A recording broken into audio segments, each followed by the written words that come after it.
మూడవ రోజు దావోస్ పెట్టుబడుల సదస్సులో ఆంధ్రప్రదేశ్లో పరిశ్రమల ఏర్పాటుకు ఉన్న అవకాశాలను ముఖ్యమంత్రి నారా చంద్రబాబు గారు, మంత్రి లోకేష్ గారు పారిశ్రామికవేత్తలకు వివరించారు. మైక్రోసాఫ్ట్ వ్యవస్థాపకులు bill Melinda gates founder bill gates తో సమావేశమైన ముఖ్యమంత్రి నారా చంద్రబాబు నాయుడు గారు AI university, innovation and incubation, centre for excellence for health, Melinda gates foundation కు గేట్వే టు సౌత్ ఇండియా వంటి అంశాలపై బిల్ గేట్స్ తో ముఖ్యమంత్రి చంద్రబాబు చర్చించారు. ఈ సందర్భంగా ఏఐ యూనివర్సిటీ ఏర్పాటుకు సలహా కోరారు ముఖ్యమంత్రి.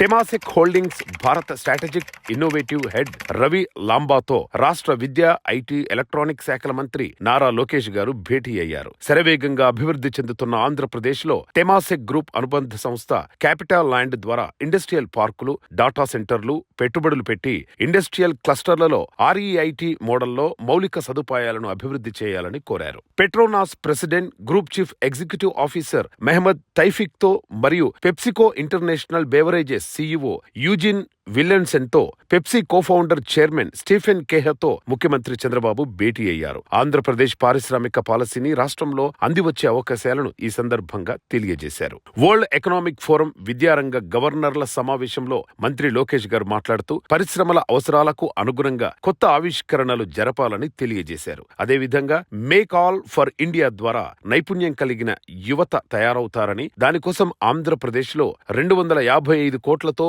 3 ఏఐ సెంటర్ ఆఫ్ ఎక్సలెన్స్ కేంద్రాలను ప్రభుత్వం మంజూరు చేసిందని తెలిపారు. తదనంతరం air India CEO camp bell Wilson తో భేటీ అయిన మంత్రి లోకేష్ గారు CRDA పరిధిలోని ఇంటర్నేషనల్ ఎయిర్పోర్ట్ ఏర్పాటు చేయాలని కోరారు. దావో సదస్సులో హిందుస్థాన్ యూనిలీవర్ కు రాష్ట్రంలోకి ఆహ్వానం పలికిన ముఖ్యమంత్రి నారా చంద్రబాబు నాయుడు గారు రాష్ట్రంలో పెద్ద ఎత్తున వచ్చే వ్యవసాయ దిగుబడులను హిందుస్థాన్ యూనిలీవర్ వినియోగించుకోవచ్చని, food processing, beauty, home care ఉత్పత్తుల తయారీకి రాష్ట్రం అనుకూలంగా ఉంటుందని చెప్పారు. విప్రో ఎగ్జిక్యూటివ్ చైర్మన్ రిషద్ ప్రేమ్జీతో మంత్రి నారా లోకేష్ భేటీలో విప్రో ప్రాంతీయ విస్తరణ ప్రణాళికలకు అనుగుణంగా ఐటీ రంగంలో శరవేగంగా అభివృద్ధి చెందుతున్న ఆంధ్రప్రదేశ్లోని విశాఖపట్నం, విజయవాడ, తిరుపతిలో కార్యకలాపాలు ప్రారంభించాలని, ఏఐ, క్వాంటమ్ కంప్యూటింగ్, పునరుత్పాదక శక్తిలో నైపుణ్యం కలిగిన ఐటీ వర్క్ ఫోర్స్ ను తయారు చేయడానికి విప్రో సహకరించాలని కోరారు. World economic forum executive committee member, centre for energy and materials head Robert బోకోతో సమావేశమైన ముఖ్యమంత్రి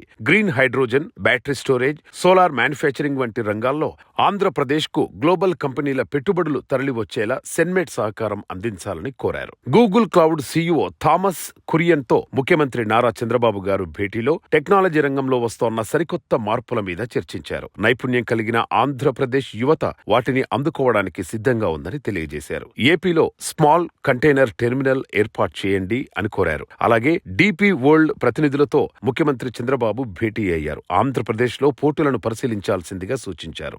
building the ecosystem for intelligent ఇండస్ట్రీతో పాటు భవిష్యత్ ఏఐ రౌండ్ టేబుల్ సమావేశానికి మంత్రి నారా లోకేష్ హాజరయ్యారు. ఈ సదస్సులో భారత పరిశ్రమల ప్రోత్సాహక వాణిజ్య శాఖ కార్యదర్శి Amar Deep Singh Bhatia, GMR infra corporate chairman గ్రంథి కిరణ్ కుమార్ తదితరులు పాల్గొన్నారు. కృత్రిమ మేధాను సామాజిక ప్రయోజనాల కోసం ఉపయోగించాలని, ఇంటెలిజెంట్ ఇండస్ట్రీ ప్రయోజనాలు అన్ని వర్గాలకు చెందాలని, దాని ద్వారా సామాజిక అసమానతలు తొలగించే దిశగా ప్రయత్నం చేయాలని కోరారు. దేశంలో అతిపెద్ద టాలెంట్ పూల్ కలిగిన EODB స్టేట్ ర్యాంకింగ్స్ లో టాప్ అచీవర్ గా ఏపీ గుర్తింపు పొందిందని తెలియజేశారు. విశాఖపట్నంలో NVIDIA సహకారంతో ఏఐ యూనివర్సిటీ ఏర్పాటును కూడా పరిశీలిస్తున్నట్లు తెలిపారు. ఈ వీడియో నచ్చితే లైక్ చేయండి. అలాగే మా ఛానల్ ని ఫస్ట్ టైం కనుక చూస్తున్నట్టయితే ఇప్పుడే సబ్స్క్రైబ్ చేసుకుని పక్కనే ఉన్న గంట సింబల్ ని యాక్టివేట్ చేసుకోండి. అప్పుడే మేము పెట్టే ప్రతి వీడియో మీకు నోటిఫికేషన్ గా వస్తుంది. అలాగే ఈ వీడియో పూర్తిగా చూసినందుకు ధన్యవాదాలు.